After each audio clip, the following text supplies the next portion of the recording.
Data centre అంటే ఏంటి అన్నది కూడా ప్రజలకు అర్థం అవ్వాలి. ఇవన్నీ కూడా చాలా ఎక్కువ ఎలక్ట్రిసిటీ కావాల్సి వస్తుంది వీటిని రన్ చేయాలంటే. తర్వాత ఏంటంటే వీటిని రన్ చేసేటప్పుడు చాలా హీట్ కూడా జనరేట్ అవుతుంది.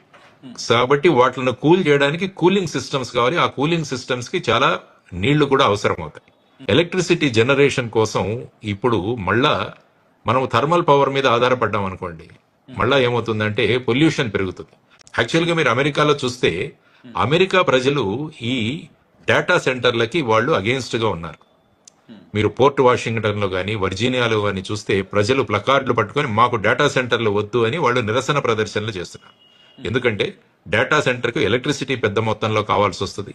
తర్వాత వాటర్ సోర్సెస్ కూడా చాలా ఇవ్వాల్సి వస్తుంది. దానివల్ల మాకు ఇక్కడ ప్రాబ్లం వస్తుందని అమెరికాలో ఉన్న చాలా మంది ప్రజలు డేటా సెంటర్స్ కి అగేన్స్ట్ గా ఉన్నారు.